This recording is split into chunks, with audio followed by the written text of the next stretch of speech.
कि मैं आपको ये बताना चाहती हूँ कि जितनी एप्लीकेशंस मेरे पास इस वक्त आई हुई हैं वो लिया, डीजी खान, मुजफ्फरगढ़, रहीम यार खान, हमारे जो इस साउथ से, फिर सरगोदा, हर जगह से आती हैं। और जितने मामलात हैं वो इन्हीं ख़वातीन के हैं जो देहातों में रह रही हैं या शहरों में रह रही हैं। किसी की शहरी जायदाद का मसला है, किसी की देहाती जायदाद का मसला है।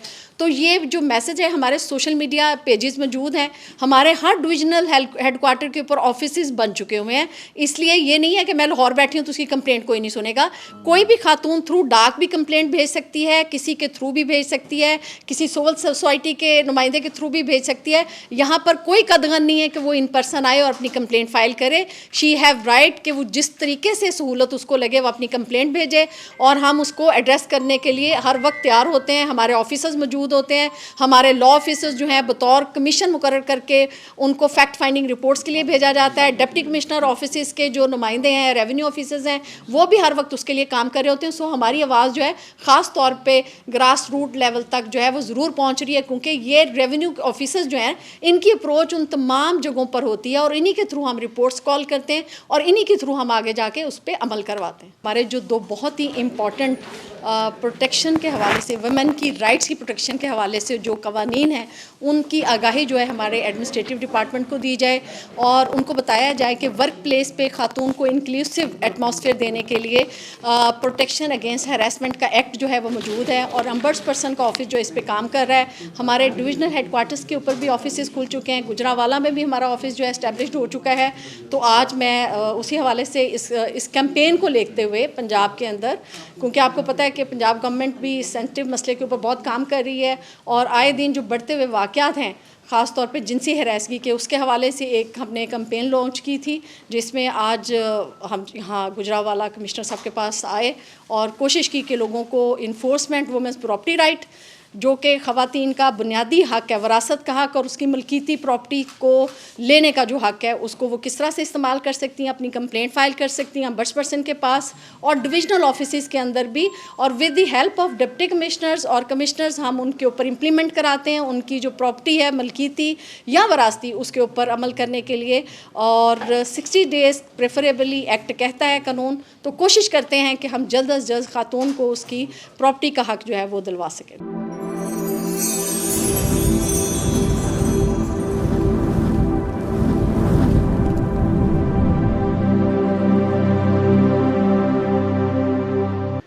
प्यारे नाजरीन, हमारा आज का व्लॉग जो है वो हमारी ख़वातीन के नाम है। हमारे प्यारे पाकिस्तान में बसने वाली हमारी माएँ, बहनें, बेटियाँ आज के तरक्की याफ्ता दौर में वैसे तो हमारी ख़वातीन अच्छी तरह जानती हैं कि अगर उनके वरासती हुकूक किसी तौर पामाल किए जा रहे हों या उन्हें जिनसी तौर पे हरास किया जा रहा हो तो उन्हें फौरी तौर पर अपने इलाके, अपने ज़िला, अपने रीजन के खातून मुहतसब के ऑफिस का दरवाज़ा खटखटाना चाहिए। लेकिन जिन हमारी बेटियों को, हमारी बहनों को, हमारी व्यूअर्स को अपने हुकूक बारे मसाइल का सामना है और मुदावे का उन्हें पता नहीं कि वो किस जाके ज़ंजीरे अदल खींचें और उनको इंसाफ मिल सके, तो उन्हें फिर हमारा आज का ये जो व्लॉग है इसको नहायत गौर से देखना चाहिए। मैं इस वक्त आपको साथ लिए कमिश्नर गुजरांवाला के ऑफिस में कमेटी रूम में खड़ा हूँ। चंद लम्हों बाद यहाँ एक तकरीब, एक सेशन शुरू होने वाला है जिससे ख़िताब करने के लिए हमारे सूबा पंजाब की खातून मुहतसब आला मोहतरमा नबीला हाकम अली ख़ान यहाँ कमिश्नर ऑफिस गुजरांवाला के कमेटी रूम में तशरीफ़ ला रही हैं। तकरीब का आगाज़ हुआ चाहता है। आइए चलते हैं तकरीब में, आपको सुनवाते हैं इंतहाई मालूमात अफजा बातें जिनसे बड़ी अवेयरनेस बिलखुसूस हमारी ख़वातीन को मिलेगी उनके हुकूक के हवाले से। सवालात का भी एक सेशन इस तकरीब में, इस नशिस्त में रखा गया है। तो आइए मिलते हैं खातून सूबाई मुहतसब आला मोहतरमा नबीला हाकिम अली ख़ान से और सुनते हैं उनकी मालूमात अफजा बातें। आइए हमारे साथ।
मैडम मुझसे ख़वातीन पंजाब को वेलकम करता हूँ अपने ऑफ़िस में।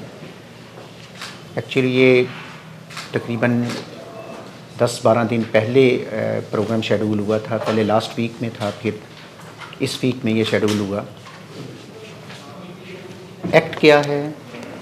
एक्ट में वर्किंग प्लेस पे जो भी है, चाहे वो मैन है, चाहे वीमेन है, मेल है या फीमेल है, कतई नज़र इसके, उसको उसका राइट क्या है वर्क प्लेस पे। अगर वो किसी भी तरह का हरास किया जाता है, चाहे उसको उसकी सर्विस के हवाले से हरास किया जाए, ब्लैकमेल किया जाए किसी बेनिफिट के लिहाज से, तो उसने क्या करना है, ये अदारा या एक्ट क्या कहता है। सेकंड, जो ख़वातीन का प्रॉपर्टी में, इनहेरिटेंस में उनका राइट है, उसके मतलब ये एक्ट क्या कहता है। पूरी डिटेल के साथ ये आज ब्रीफिंग होगी। हमारे जो कंसल्टेंट हैं जो इस ऑफ़िस से, वो आपको पहले ब्रीफ़ करेंगे, फिर क्वेश्चन आंसर होगा, एंड पे भी मैडम आपसे एड्रेस करेंगी। जी प्लीज़। 2010 में एक एक्ट आता है which is protection against harassment of women at work place act 2010, और उसके बाद ये अमेंड भी हुआ, 2012 में, और इसके मुताबिक चल के और कंप्लेंट्स आनी शुरू हो गई। इस लॉ के बारे में मैं आपको ब्रीफिंग डिटेल के साथ बताता हूँ। उससे पहले मैं आपको बता दूँ कि इसी दौरान 2021 के जून में मिड में आके एक दूसरा एक्ट जो है वो भी इसी ओम्बुड्सपर्सन के ऑफिस को असाइन कर दिया गया, and that is another law which is Punjab enforcement of women's property rights act 2021। तो relatively that is a new law, और 2010 में ये ऑफिस बनने के बाद इसका ये एक हेड ऑफिस में ये था। हेड ऑफिस लाहौर में इसका था और यहीं पे चल रहा था। फिर इसमें ओम्बड्स पर्सन, जो ऑनरेबल ओम्बड्स पर्सन हमारी हैं मिस नबीला खान, इन्होंने आने के बाद डिविजनल लेवल के ऊपर रीजनल ऑफिसेज को कायम किया और इस वक्त हमारे 9 ऑफिसेज जो हैं इंक्लूडिंग द हेड ऑफिस वो काम कर रहे हैं। उसमें हर डिविजनल हेड पे हमारा एक रीजनल ऑफिस है, वहाँ पे कंप्लेंट्स रिसीव होती हैं। कंप्लेंट्स रिसीव होने के बाद उनके ऊपर पूरा प्रोसीजर किया जाता है और डिसाइड किया जाता है और उसको इम्प्लीमेंट भी करवाया जाता है। अब 2010 का जो एक्ट है, जो protection against harassment of women at work place, हम जानते हैं कि हरासमेंट जो है वो एक ऐसी चीज़ है जो पूरे माशरे में, हमारे माशरे में ख़ास कर सब कॉन्टिनेंट में तो ये बहुत ज़्यादा जो है वो पाई जाती है। तो इसको रोकने के लिए दूसरे दुनिया के दूसरे मॉडर्न मुल्कों की तरह से यहाँ पे भी एक जो एक्ट इंट्रोड्यूस करवाया गया, जो दूसरे मुल्कों में तो ऑलरेडी मौजूद था। अब इसके मुताबिक एक कंप्लेंट का सिस्टम है और इसके मुताबिक सबसे पहले तो इसमें जो भी डिपार्टमेंट है, गवर्नमेंट के कोई भी डिपार्टमेंट, वो अंडर मैंडेटरी प्रोविजन है कि वो अपनी हरासमेंट कमेटीज़ बनाएंगे। हरासमेंट कमेटी बनाने के बाद वो उसको नोटिफाई करेंगे, वो उसके अंडर वो नोटिफाई करने के पाबंद होते हैं कि वो उसको नोटिस बोर्ड के भी लगाएंगे कि जी this is the harassment committee and if any person is feeling aggrieved, any person is feeling harassed by his subordinates और हिज सीनियर्स, तो वो उसमें अपनी कंप्लेंट जो है वो हरासमेंट कमेटी के पास फाइल कर सकता है।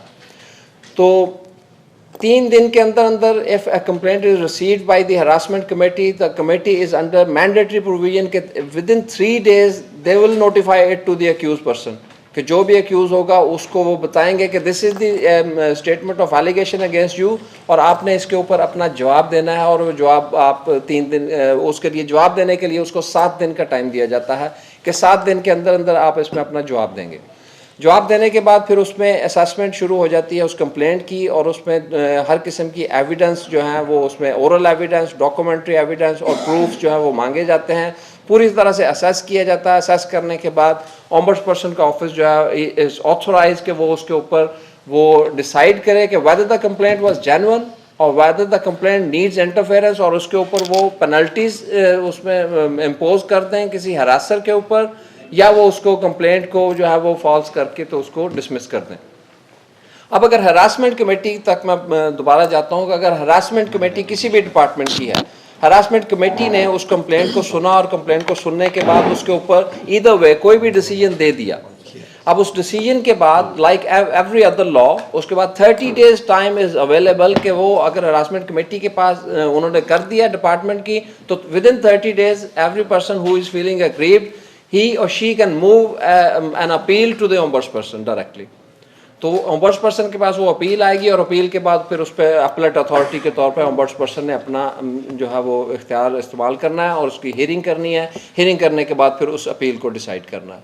अगर कोई कंप्लेंट जो है अगर किसी जगह पे unfortunately there is no harassment committee established, ठीक है, although it is another offence और जो उसमें हेड ऑफ द इंस्टीट्यूशन है, if they do not establish any harassment committee और notify it to his subordinates, तो उस सूरत में ये होता है कि फिर उस हेड ऑफ डिपार्टमेंट के खिलाफ तो एक्शन होता ही है, लेकिन अगर वो नहीं है और जो कंप्लेनेंट है, जो अग्रीव्ड पर्सन है, वो ये फील करता है कि जी मैं इसमें जो है ना वो डायरेक्ट ओम्बड्स पर्सन के पास कंप्लेंट दायर करना चाहती हूँ, ये चाहता हूँ, तो वो डायरेक्ट ओम्बड्स पर्सन के पास भी कंप्लेंट दायर कर सकते हैं। जी बिल्कुल, वर्क प्लेस के ऊपर चाहे स्टूडेंट और टीचर का मामला हो, चाहे कोलीग्स का हो या आपस में जो प्रोफेसर्स हैं उनका हो, कुछ भी है, वर्क प्लेस एक है तो वो they can file complaint to the their harassment committees of their institutions और they can come to directly to the ombuds person if they are not satisfied के वो उधर जाएं। सो डायरेक्ट जो है वो कंप्लेंट फाइल हो भी सकती है। आप ombuds person को कंप्लेंट देंगी कि मेरे इदारा के अंदर विजिबल प्लेस के ऊपर कोड ऑफ कंडक्ट नहीं लगाया गया, जो कि बहुत मैंडेटरी है और उसके ऊपर फाइन्स जो हैं वो हो सकते हैं। आज बल्कि हम सोच रहे थे कि इब्तदा यहाँ से करते हैं, तो आप कोई भी जो है वो कंप्लेंट कर सकता है। कमिश्नर साहब नहीं कर सकते, बाकी कोई भी कर सकता है। एक्चुअली ये भी मैं बता दूं कि हमारे जो एजुकेशन और हम कहते हैं ना हेल्थ से कंप्लेंट ज़्यादा हैं, वो हमारे जो है ना इंस्टीट्यूशन भी बड़े हैं, इदारे भी बड़े हैं, वहाँ पर स्ट्रेंथ नंबर्स भी ज़्यादा है, इस वजह से नंबर ऑफ़ कंप्लेंट्स भी ज़्यादा हैं। और इन 2 इदारों में ख़वातीन की नंबर्स जो हैं वो निस्बतन ज़्यादा होते हैं बाकी कंपैरेटिवली, तो इसलिए वहाँ से कंप्लेंट्स भी ज़्यादा आती हैं। क्योंकि मैं ये ख़वातीन, कमिश्नर साहब भी अभी मुझे कह रहे थे आप ख़वातीन के बारे में बात कर रहे हैं, तो मैंने कहा ये एक्ट तो कहता है पर्सन का वर्ड है, फॉर मेल और for female, for both. But हमारा यूँ, क्योंकि हमारा एक सोसाइटी या हमारा कल्चर इस तरह का है, ज़्यादातर जो मामलात हैं वो ख़वातीन को फेस करने पड़ते हैं वर्क प्लेस के हवाले से, इसलिए जी करते हैं। मैं आपको ये बता दूँ, मेल की भी कंप्लेंट्स हमारे पास आती हैं, बल्कि काउंटर कंप्लेंट्स भी समहाउ हमारे पास रिसीव्ड होती हैं, लेकिन उसमें क्योंकि बहुत सारे लोग ये क्वेश्चन करते हैं कि औरत कार्ड खेला जाता है, मर्द को पूछा नहीं जाता, मर्द की कंप्लेंट तो कोई कर ही नहीं सकता। अक्सर ये मर्द हजरात जब आपस में बैठते हैं गॉसिप करते हैं तो यही करते हैं कि भाई हमारे लिए तो कोई, हमें तो है ही नहीं। तो मैं ये बता देना चाहती हूँ कि हमने इसमें एक खातून को भी पनिश किया। तो अगर कोई कंप्लेंट ऐसी उस तरफ से आती है और उसका रिकॉर्ड जो है वो ये बताता है, तो वो भी इसमें उसी तरह से सज़ा उसको भी हो सकती है, इसमें कोई ऐसी बात नहीं है। अच्छा, एक चीज़ मैं बताऊँ आपको कि मिसयूज़ होना समथिंग एल्स और पनिश होना समथिंग एल्स। फेक बहुत सारी कंप्लेंट्स आती हैं, मिसलीनियस आती हैं, जो हम कहते हैं कि इसमें तो हैरेसमेंट का कोई चीज़ नहीं है। ऑब्वियस है, आप लोगों के पीडा के बहुत सारी इंक्वायरीज़ मामला चल रहे होते हैं डिपार्टमेंट्स के अंदर, तो हम इन चीज़ों को बिल्कुल मलूज़े खातर रखते हैं। सबसे पहले इन चीज़ों को देखा जाता है कि क्या सिर्फ इसको यूज़ करने के लिए इस हथियार को तो नहीं, इस कंप्लेंट को लाया गया। तो ये चीज़ बहुत ज़रूरी होती है, हमारे लिए बहुत सेंसिटिव होता है ये मसला, और हम बड़ी रिस्पॉन्सिबिलिटी के साथ अपने ऑफिस में इस तरह की कंप्लेंट्स को देख रहे होते हैं, क्योंकि ये स्टिग्मा अगर लगता है तो सिर्फ औरत पे ही नहीं लगता, मर्द को भी उसी तरह से मुआशरे का सामना करना पड़ता है, और उसके लिए भी उतना ही ये सेंसिटिव इशू होता है, फैमिली के लिए ख़ास तौर पे। बहुत सारे लोग हमारे पास आते हैं, वो कहते हैं मेरे पास ये, मेरे अगेंस्ट ये कंप्लेंट आई है, तो मेरी बेटियाँ हैं, मैं किस मुँह से उनको उनके पास जाऊंगा, और मैं बाप होते हुए मैं ये चीज़ें बिल्कुल, हम इन चीज़ों को बहुत गौर से देखते हैं। और मैं समझती हूँ कि पर्सन की ये जो जिम्मेवारी है ये बहुत बड़ी जिम्मेवारी है। It's not a easy job, क्योंकि समहाउ अक्सर ये क्वेश्चन टीवी पे प्रोग्राम्स में आप देखते हैं कि लोग पूछ रहे होते हैं कि क्या किसी को गुड मॉर्निंग कह देना हैरेसमेंट में आता है। कंटिन्यूली अगर आप कोई ऐसी हरकत कर रहे हैं जो किसी को नापसंद है, तो वो ऑब्वियस है कि कोई ऐसा जेस्चर जो किसी के लिए तकलीफ़ का बायस बन रहा है या ज़हनी अजियत का बायस बन रहा है, तो फिर ऑब्वियस है उसको आप ले सकते हैं, लेकिन उस मैटर करता है कि उसकी डेप्थ क्या है और उसकी इंटेंशन क्या है उसके पीछे, ठीक है ना। अब हर चीज़ को तो हम ये नहीं कहते अगर आपके किसी फ्रेंड ने आपको कर दिया, यू हैप्पी विद हिम, तो हम कहे जी ये क्यों कर दिया, और वो लेकर ही नहीं आती। लेकर सिर्फ वहाँ आया जाता है जहाँ पर आप नहीं चाहते और आपके साथ वो बात की जा रही, ठीक है। ये चीज़ मेरा ख्याल है क्लैरिटी से मैंने कोशिश की आपको। बड़ी मुश्किल से रखा है, पता है आपके बड़े कमिश्नर्स और डिप्टी कमिश्नर्स बड़े ओवरबर्डन्ड होते हैं, एडमिनिस्ट्रेटिव बहुत सारे मामलात होते हैं। जब तक हम इनको, मैंने ये बड़ी देर से कोशिश कर रही थी, और अल्हम्दुलिल्लाह हमने इससे पहले एक साउथ में अपना एडिशनल चीफ सेक्रेटरी साहब को कह के वहाँ हमने इसी तरह से तमाम सेक्रेटरीज़ को और वहाँ लोगों को ऑन बोर्ड किया। इसी तरह से फैसलाबाद हम जा रहे हैं 28 को, सिल्वत साहिबा से हमारी कमिश्नर साहिबा से बात हुई, बल्कि वो साहिवाल में थी तब भी मेरी उनसे मीटिंग हुई, तो वो चाहती थी कि इसको इसी तरह से लेके आगे चले इस कैंपेन को। और फिर आपका बहुत शुक्रिया आज के इस सेशन के हवाले से। ये देखें, ये वाकई बहुत बड़ी रिस्पॉन्सिबिलिटी है, क्योंकि अब हमारी घरों से, हर घर से बच्चियां बाहर आ रही हैं काम करने के लिए, और ये आपकी ग्रीवियंस कमेटीज़ तो बनी हुई होती है ना आपके इंस्टीट्यूशंस के अंदर। तो आप, एक तो आपकी है ना harassment committee, protection against harassment, एक तो वो नोटिफाइड होनी चाहिए। दूसरा, आप कोई एक ग्रीवियंस कमेटी भी बना सकते हैं जिसमें जो पैटी मामलात होते हैं, छोटी छोटी सी डिस्टर्बेंसेस आपको वर्क प्लेस पे आ रही होती हैं, चाहे मेल है या फीमेल है, ताकि वो ऑलरेडी वो कहती है ना कि जी मैंने जब हैरेसमेंट की कंप्लेंट डाली तो तब मेरे अगेंस्ट ये इंक्वायरी इनिशिएट हो गई, और मुझे ये तकलीफ़ हो रही थी, मुझे ये नोटिस किया जा रहा था, और मैं मुझे इसलिए किया जा रहा था। तो वो ऑलरेडी अगर उसको कोई छोटा मोटा स्टेप ले ले, चाहे वो डायरेक्ट हैरेसमेंट कमेटी में ना जाए, तो अपनी ग्रीवियंस कमेटी में अपनी ग्रीवियंस तो दे। तो इस तरह की चीज़ें बिल्कुल अच्छी प्रपोजल है मेरे ख्याल में। देखिए, ये तो अब आपके कोई एक कंसर्न डिप्टी कमिश्नर उसमें रख दें। अगर आप अपने डिविजनल लेवल के ऊपर बना रहे हैं तो उसके साथ आपके जो सीनियर कोई मेंबर हैं उनको रख सकते हैं, कोई ADC जी रख सकते हैं, कोई और इस तरह से किसी और डिपार्टमेंट से, फॉरेस्ट से ले सकते हैं, एक CO को रख सकते हैं। 4 लोगों की कमेटी बना दें और उसको रोटेट करते रहें, ताकि मौका बाकी लोगों को भी मिलता रहेगा। किसी की ट्रांसफ़र हो जाती है, वो इश्यूज़ भी होते हैं, और सारी चीज़ें चलती रहती हैं। कमेटी तो मैंडेटरी है, किसी वक्त भी कोई आ सकती है ट्रांसफ़र होके। आप देखें, हम पहले सोच सकते थे कि हमारी इतनी ख़वातीन, मैं आज कुछ साल पहले जब ख़वातीन जजेस सिविल कोर्ट्स में नहीं होती थी, और फिर एक वक्त आया था 2008-9 के अंदर कि पैरेलल अगर 40 सिविल जजेस हैं तो उसमें समहाउ 1-2 नंबर ख़वातीन का बढ़ने लगा था पैरेलल, और अब तो माशाल्लाह बढ़ भी गई हैं। तो ये फ़र्क किसी वक्त भी कोई भी आ सकता है, और ये मैंडेटरी है कि कमेटी आपको नोटिफाइड होनी चाहिए, वरना ये 25 से 1 लाख वाला छोटा छोटा जुर्माना तो हम कर ही। अभी आपको डाटा हमने दिया है, आज हमने शेयर की है अपनी स्लाइड्स के थ्रू कि हमने कितनी एप्लीकेशंस में जो है वो डिसीजंस दिए हैं। और अब्बास, आप हमारा ये अभी वाला जो जनवरी से अभी दिसंबर चल रहा है, इसके दौरान हमने कितने लोगों को पनिश किया है, ये नंबर आपने आज के आज शेयर करके जाने हैं, ठीक है? आपको कुछ रफली आइडिया होगा तो आप अभी बता दो, क्योंकि आज तो हमारा ऑफिस बंद होगा, वरना वहाँ से आप नंबर लेके, जिसमें मैं आपको ये बताऊँ, हाई रैंक से लेके लोअर क्लास रैंक तक ऑफिसर्स को पनिश हुई है।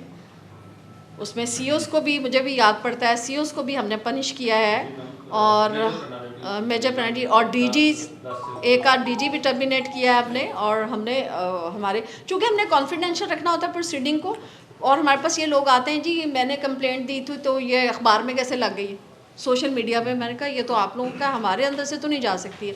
हम तो एक केस को बुलाते हैं, उससे अलग से सुनते हैं, हमारा सेक्शन अलग से बना हुआ है, जिसमें खातून है वो खुद गाइड करती हैं अगर ख़वातीन के मामलात हैं, अगर वो कुछ शेयर करना चाहती हो तो मेरे पास लेकर आती हैं, फिर वो कंप्लेंट फ़ाइल करती हैं। पहले तो वो रिलक्टेंट होती हैं कि डायरेक्ट एलिगेशन जो वो बताना चाहती हैं वो शेयर नहीं कर सकती होती है ना, कि मुझे किसी ने जाते हुए टच भी किया, वो पहले ऑरली कोई ना कोई चीज़ लिखती है, फिर जब उसको थोड़ा सा हौसला मिलता है बात करके कि मैं ये इंसिडेंट भी इसमें लिख सकती हूँ और वाकई इस यहाँ पर एक्शन होगा। आपके वाली बात जो है ना, लोग बहुत इस चीज़ के ऊपर होते हैं कि, और मैं भी हमेशा ये कहती रहती थी कि we have very good codified laws but implementation is a challenge. तो अल्हम्दुलिल्लाह हमारे इदारे ने ये चैलेंज जो लिया है इसके ऊपर काम भी किया है, और लोगों को इसका पता भी लग रहा है जिनको सज़ाएं हुई हैं। क्योंकि हम उनका नेम्स नहीं शेयर कर सकते, लेकिन हम आपको बता सकते हैं कि किस किस किस्म की जो है हैरेसमेंट हमारे जो दर्जा चहारुम से लेके हमारे जो 18वें ग्रेड 19वें 20वें ग्रेड तक हमारे पास जो है हमने उनको पनिश किया। आज ये जो आने का मतलब है ना, हम लिखते हैं, पहले हमने चीफ सेक्रेटरी साहब को लिखा, उन्होंने एक सर्कुलर जारी किया, फिर मुझे चीफ सेक्रेटरी ने एक दफ़ा कहा कि हम आपको इसी तरह ऑनलाइन मीटिंग वहाँ बिठा के सबसे करवाएंगे।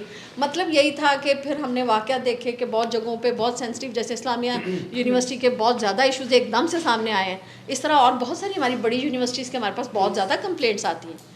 लेकिन बात यह है ना कि हम उसकी तशहीर नहीं कर सकते।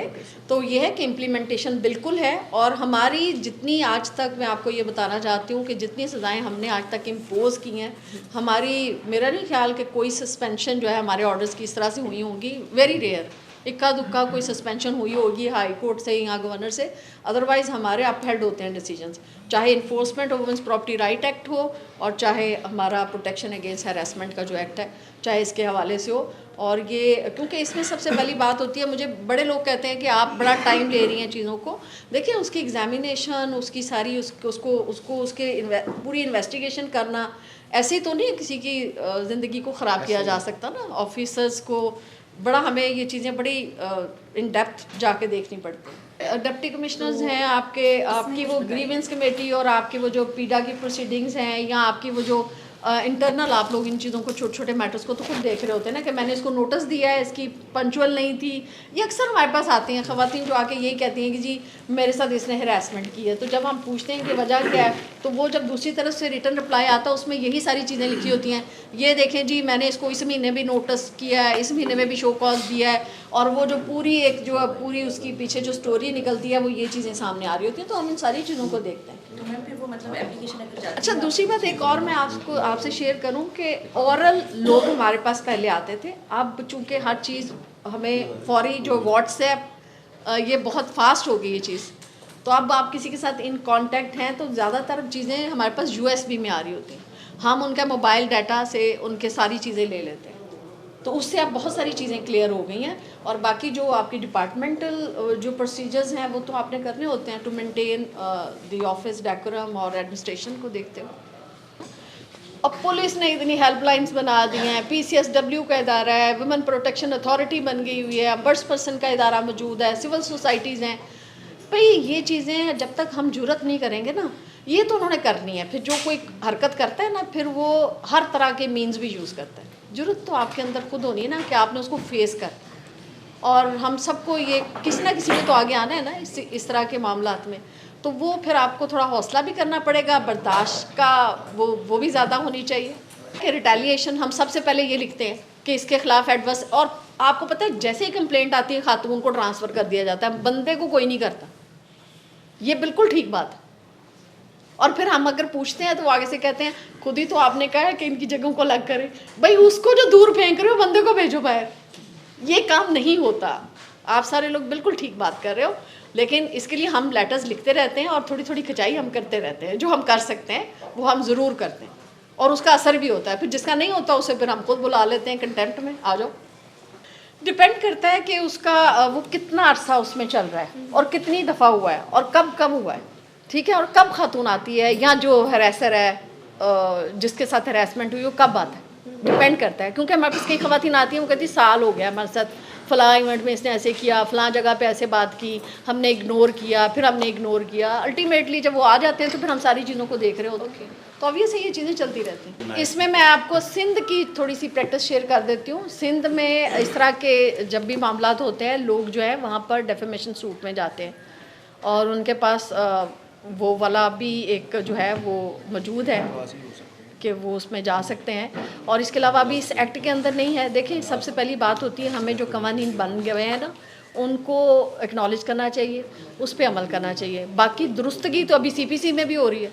हम खुद लॉ के स्टूडेंट हैं, तो आप देखें 40-50 साल बाद लॉ के अंदर अभी भी बेहतरी की गुंजाइश है और इसमें मज़ीद बेहतरी आएगी। हमने इस तरह की कई अमेंडमेंट्स जो आपने की हैं वो भी हमने प्रपोज़ की हुई हैं। इसके अलावा और बहुत सारी अमेंडमेंट्स हम गाहे प्रोसीजर जब कर रहे होते हैं तो हमारे सामने आती हैं। तो हम प्रपोज्ड अमेंडमेंट्स जो हमने तैयार की हुई हैं, कुछ हमारी असेंबलीज़ में भी जा चुकी हुई हैं। जैसे ही वो आएंगी उसमें एजेंडा पर हमने प्रपोज़ की हुई हैं। ये अमेंडमेंट्स हमने पहले से लिख के भेजी हुई हैं। देखें, चीज़ें जब होती हैं तो पहली सबसे बड़ी बात हमें ये देखनी चाहिए कि ये बहुत बड़ी बात है कि ख़वातीन कोई आ जाएं, कंप्लेंट लेके नहीं आती। घर से भी हमारी ट्रेनिंग यही होती है, बेटा इग्नोर करो। और आपकी एक CEO खातून के साथ भी हरासमेंट हुई है और उनके एक छोटे मुलाजिम की तरफ से हुई है और उसके व्हाट्सएप का सारा रिकॉर्ड जो है वो भी मौजूद है। फिर वो जो उसने गंदी वीडियोस दिखाई हैं और जो मैसेजेस दिखाए हैं, फिर उसके बाद बंदा उसको क्या नहीं होता है। आप ये चीज़ सोचो कि आपकी बात ठीक है, मिसयूज़ होता है, लेकिन उसको हम बैठे देख भी तो रहे होते हैं ना। जो आगे लेके नहीं जाने वाला होता है, हम सबसे पहले मेंटेनेबिलिटी के ऊपर आर्ग्यूमेंट्स कराते हैं। कंप्लेंट की प्रिलिमिनरी आर्ग्यूमेंट्स होते हैं कि क्या ये कंप्लेंट जो है इसके अंदर हैरेसमेंट का इस तरह का एलिमेंट है कि इसको आगे एविडेंस के लिए लेके जाया जाए या इसको यहीं पर जो है इसको डिसमिस कर दिया जाए। तो सबसे पहले हम उसको भी दें, ठीक है। और आपको जैसे बताया इन्होंने कि कमीशन, हम अपना न्यूट्रल बंदा कोई भी किसी जगह पे, मुझे केस में बड़ा प्रॉब्लम आ रहा था, खातून भी बहुत अच्छी थी, जो मेल थे वो भी हाई रैंक ऑफिसर थे और I was confuse my self. कोई भी हो सकता है, इंसान के लिए कोई भी कहीं भी गलती तो किसी से भी हो सकती है। तो मैंने क्या किया, मैंने अपने 2 लोगों को बगैर बताए उस यूनिवर्सिटी में भेजा और मैंने उनको कहा कि आपने ना वहाँ से फैक्ट फाइंडिंग रिपोर्ट लेकर आनी है। क्योंकि मैंने as chairperson district public safety and police complaints commission भी काम किया हुआ है, जो पुलिस ऑर्डिनेंस के तहत इदारा बना था, जस्टिस ऑफ पीस के इख्तियारात भी थे उस वक्त। तो फैक्ट फाइंडिंग रिपोर्ट्स चूँकि मैं उस वक्त करती थी मार्क अपने मेंबर्स को, तो मुझे उस वक्त से वो चीज़ें मुझे कुछ थोड़ी थी कि मैं ये भी कर सकती हूँ। तो मुझे मेरे लिए भी चैलेंज था कि वो ऑरल सारी बातें थी, लेकिन थी बहुत मतलब सीरियस नेचर की, और मुझे नहीं समझ आ रहा था कि मैं उसमें किस तरह से करूं। और वो जो बंदा मेरे सामने अपेरेंटली वो बंदा भी बहुत ठीक लग रहा था और वो मेरे आगे, बल्कि उन्होंने बड़ा, उनकी रिटायरमेंट भी करीब थी और वो बड़े दुख से उन्होंने मेरे से बहुत सारी ऐसी बातें की। तो मैंने फिर अपना कमीशन भेजा और वो वहाँ से फैक्ट फाइंडिंग रिपोर्ट बगैर बताए लेकर आए। डिफरेंट जगहों से पूछा, किसी डिपार्टमेंट यूनिवर्सिटी के पूछा, इधर जा उधर जा, वहाँ से वो इन्वेस्टिगेशन करके लाए। तो हम बहुत कोशिश करते हैं कि जो इस तरह की कंप्लेंट्स हैं उनको रोका जा सके। ये वही बात है ना कि हमें पेंशन रूल्स में जो है उसमें भी अमेंडमेंट्स की ज़रूरत है। देखो, ये इसीलिए मैंने आपको कहा था कि हमारे जितने लॉज हैं उसमें गाहे बगाए आपने देखा 2010 में ये बना, 12 में अमेंडमेंट्स आई, ये चीज़ें होती हैं और ये अभी ये प्रोसेस चलता रहता है। आपने एक अच्छी बात की है, इसको प्रपोज किया जा सकता है। तमाम डिपार्टमेंट्स, चाहे प्राइवेट सेक्टर है चाहे गवर्नमेंट सेक्टर है, तमाम कंप्लेंट्स ombudsperson के पास आ सकती हैं और उनके लिए भी मैंडेटरी है उसी तरह से अपनी कमेटीज़ को कॉन्स्टिट्यूट करना जिस तरह से गवर्नमेंट के डिपार्टमेंट्स में है। हमारे पास बहुत सारी प्राइवेट इदारों से, बहुत बड़े बड़े नेस्ले, पार्को और पता नहीं कहाँ से, और बैंक्स की बहुत ज़्यादा, पंजाब बैंक, डिफरेंट बैंक्स, हमारे पास कंप्लेंट्स आती रहती हैं, प्राइवेट यूनिवर्सिटी से भी आती रहती हैं। सो यही डोमेन जो ombudsperson की टूवर्ड्स हमारे गवर्नमेंट सेक्टर के लिए, वही प्राइवेट सेक्टर के लिए भी है। और जो बात आपने की उसमें 5(3) जो हमारा सेक्शन है ना, उसमें जो हमारी नीचे कमेटी है वो बता सकती है कि ये कंप्लेंट आपके पास आई है तो ये इन्होंने इसको मैनिपुलेट करके बात की है, या वो भेज सकती है अपनी रिक्वेस्ट ombudsperson के पास कि कंप्लेंट आपके पास आ गई है लेकिन उसकी जो है वो ये रीजंस हैं। वो 5(3) जो सेक्शन है वो इसमें कहता है the committee can recommend appropriate action by the ombudsperson if complaint has been filed with malafide intention. ये 5(3) जो है ये भी कह रहा है। सो इस तरह की चीज़ें चूँकि आती कम है लेकिन कह सकते हैं, ठीक है। तो बहुत सारी चीज़ें बेहतर हैं इस एक्ट के अंदर, लेकिन बेहतरी की गुंजाइश है। हमने थोड़ा सा स्टेप जो है वो उसको थोड़ा साइड को चेंज किया। हाँ जी, हमने पहले साइड हम डिप्टी कमिश्नर्स को लिखते थे, वो लेटर पड़े रहते थे 3-3, 6-6 महीने, फिर हम उनको कंटेम्प्ट नोटिस भी डालते थे, कुछ नहीं होता था। फिर मैंने जाना शुरू किया, मैं जाके कहती थी प्लीज़ किसी को फोकल पर्सन लगा दें। फिर इन्होंने अपने फोकल पर्सनस अनाउंस किए। फोकल पर्सनस भी ऑब्वियस है, ADCGs और ACs होते थे तो वो भी ऑब्वियस है, उनके ऊपर तो और ज़्यादा, क्योंकि हर काम तो आपने उनको कहना होता था, तो वो भी उनकी तरफ से भी रिस्पॉन्ड डिले होता था। फिर हमने थोड़ा सा और चेंज करके देखा, पहले हमने डिप्टी कमिश्नर से नीचे आए स्पोक्स पर्सन तक, फिर इनके वो जो अनाउंस थे वो नहीं कर रहे थे, उनके पास टाइम नहीं होता था, वो कहता था मैंने पटवारी को लिख दिया, वो हमें लेटर भेज देता था पटवारी, वो तहसीलदार वाला। Oh my God. फिर हमने दोबारा इसको कैसे किया, फिर हमने अपने कंसल्टेंट के साथ बैठ के एक मीटिंग की, फिर हमने कहा इसको और कैसे ईजी करें। इन्होंने कहा जी आप इस तरह करते हैं। फिर जब लाहौर के DC के वारंट निकाले मैंने, फिर उन्होंने उसको भेजा अपने वो प्लानिंग का, वो उनका था ऑफिसर, और एक उनके ADCG वो आए, उन्होंने हमसे मीटिंग की। फिर हमने उनको समझाया कि इसमें हमारा कोई कसूर नहीं है, हम 7-7 दफ़ा लेटर लिखते हैं और कोई असर किसी के ऊपर नहीं हो रहा, और हमारी रिक्वेस्ट सिर्फ ये थी स्पोक्स पर्सन जो है अनाउंस कर, चलो कोई तो ड्यूटी लेगा ना। फिर हमने प्रैक्टिस एक और चेंज की और वो अब सक्सेसफुल है कि ये थ्रू तहसीलदार करते हैं। अगर तहसीलदार और पटवारी के थ्रू मामला हल नहीं हो रहा होता, रिपोर्ट सिर्फ हमें चाहिए होती है ना कि हमें मौके की एग्जैक्ट रिपोर्ट दे दें, तो वो ये कि समहाउ हमारे पास ख़वातीन आती हैं तो वो उनको ये भी नहीं पता होता, या पता होगा भी तो बता नहीं सकती हैं कि जी, या लिखती नहीं है कि हमारा केस कहीं पेंडिंग भी है। तो हमें तो उनसे जब लेते हैं तो उनके पास रिकॉर्ड में सब चीज़ होती है कि इस पे स्टे है, इसमें हाई कोर्ट में है, इसमें नहीं है, वरना तो हम अकेले कहाँ से उनकी चीज़ें ये ढूंढेंगे कि कौन से प्लेटफॉर्म पे इनका कोई केस अपील पेंडिंग है। तो हमें हर वक्त ज़रूरत होती है कि हम आपसे रिपोर्ट जो है वो मांगें और उसके ऊपर उसके अकॉर्डिंगली आगे चलें। तो अब ये हमने थोड़ा सा चेंज किया, इससे थोड़ा बेहतर हो गया, क्योंकि it's a new born baby, this law was when I have started it, तो ऑब्वियस है it was taken much time. लेकिन ग्रेजुअली जब हमने थोड़ी प्रैक्टिसेस चेंज की हैं तो अब उससे हमें काफ़ी बेहतर जो है रिजल्ट्स भी आ रहे हैं, रिपोर्ट्स भी इन टाइम पे आ रही हैं। फिर जहाँ कहीं कुछ नहीं हो रहा होता तो फिर हम डिप्टी कमिश्नर्स को लिखते हैं। लेकिन इम्प्लीमेंट के लिए नेक्स्ट आपको बताते हैं जी कि बड़ा चेंज है कि ख़वातीन को इतनी ज़्यादा मतलब बड़ी डिग्निफाइड तरीके के साथ उनको उनके राइट्स की प्रोटेक्शन के लिए ये कानून जो है वो बनाया गया। और मैं रियासतों का जो कि अच्छे कवानीन बनाए, कोई भी हो, गवर्नमेंट किसी की भी हो, जो अच्छा काम कर रहा हो उसको एक्नॉलेज करना चाहिए। बाकी महंगाई और बाकी चीज़ों के रोने तो हम रोते रहते हैं, तो अल्हम्दुलिल्लाह हमारे पास we have very good codified laws और we have institution who are implementing on it. So बिल्कुल सारे लोग इसके ऊपर काम कर रहे हैं और बहुत अच्छे रिस्पॉन्सेज अब हमें कमिश्नर्स ऑफिस से भी आ रहे हैं। क्योंकि जो पहले 2 साल होते हैं मैं समझती हूँ वो तो हमारे भी सीखने का काम था, डिफरेंट प्रैक्टिसेस करने का काम था, सिलसिला चल रहा था, इधर वेयर करने की बात भी हम कर रहे थे और पूरी तरह से हर बंदे को पता भी नहीं होता। लेकिन आज मैं बहुत ज़्यादा शुक्रिया अदा करना चाहती हूँ कमिश्नर साहब की कि इन्होंने ये इनिशिएटिव लिया और इन्होंने महसूस किया कि ये इतने इम्पॉर्टेंट लॉज जो हैं हम ज़ुबानी बात ना करें, इसके ऊपर हकीकी मानों में अमल करें। Thank you very much. मैं अगेन मैम का शुक्रिया अदा करता हूँ। जो डिस्कशन हमारी हुई है उसमें जो एक्ट के मुतालिक जो चीज़ें आप मैडम ने बताई हैं कि हमारी ग्रीवेंसेस कमेटी होनी चाहिए, हमारी हरासमेंट कमेटी होनी चाहिए। थर्ड, हमारा जो कंडक्ट है, कोड ऑफ कंडक्ट जो है वो प्रॉपर जगह पे आवेज़ा होना चाहिए। बल्कि मैं ये रिक्वेस्ट करूँगा कि ये छोटे छोटे से किताबचे होने चाहिए, वो सर्कुलेट हम डिफरेंट डिपार्टमेंट्स, हाँ वो हम डिपार्टमेंट्स को वो डिस्ट्रीब्यूट करें। उन्होंने जिक्र किया बड़ा अच्छा सा, हाँ, वो हम बना तो तीसरा ये मैं अपने जितने हमारे 6 के 7 डिस्ट्रिक्ट जो हैं हमारे, उनको मैं ये तमाम डिप्टी कमिश्नर को ये कल आज के मीटिंग के जो मिनट्स हैं वो भी चले जाएंगे, और सेकंड जो इसमें डिस्कशन या डिसीजन हुए हैं वो भी मैं उनको भिजवा दूंगा कि यही 3 चीज़ें जो हैं मेन ये हैं। और चौथा जो एक चीज़ ऑलरेडी हम कर रहे हैं और मुख्तलिफ मीटिंग्स में भी मैंने आपसे जिक्र किया है कि ख़वातीन जहाँ जहाँ काम कर रही हैं उनका डे केयर सेंटर वहाँ होना चाहिए लाजमी, अगर वो ज़्यादा ख़वातीन हैं। दूसरा, उनके वाशरूम अलहदा होने चाहिए। मैंने लास्ट मीटिंग में भी आपको कहा था, जिन जिन अदारों को मैंने विज़िट किए हैं या जो अदारे बराह रास्त मेरे पास हैं उनके तो मैंने अलहदा करवा दिए हैं। अब जिस डिपार्टमेंट में मैं जाऊँगा, मैं अपने डिप्टी कमिश्नर साहबान को भी कहूँगा कि वो लाजमी ये चीज़ें देखें कि ख़वातीन जहाँ बैठी हैं वो कंफर्टेबल उस माहौल में हैं, क्योंकि मेन चीज़ ये है कि सबसे पहले हमने उनको अच्छा एटमॉस्फेयर देना है, ठीक है, उससे आगे अगली चीज़ें फिर स्टार्ट होती हैं। तो again thank you very much ma'am, तमाम आप लोगों का शुक्रिया, थैंक यू।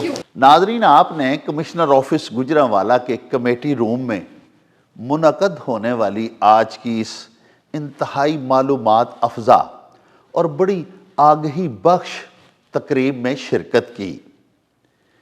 हमारे तमाम नाजरीन के लिए बिलउमूम और हमारी मोहतरम ख़वातीन व्यूअर्स के लिए बिलखुसूस आज की इस तकरीब में हुकूक़ निस्वां के हवाले से बड़ी जानकारी और बड़ी आगही का सामान मौजूद था।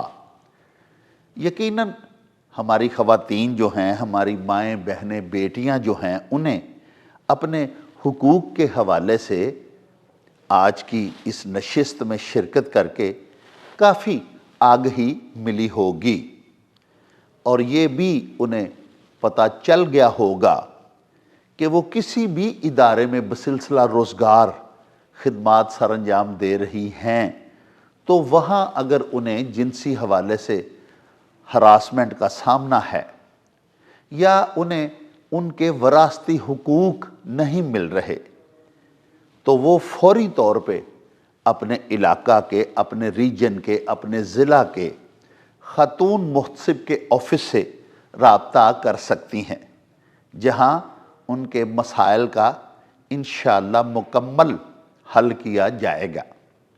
अब इसके साथ ही मुझे दीजिए इजाज़त। अल्लाह हाफिज़।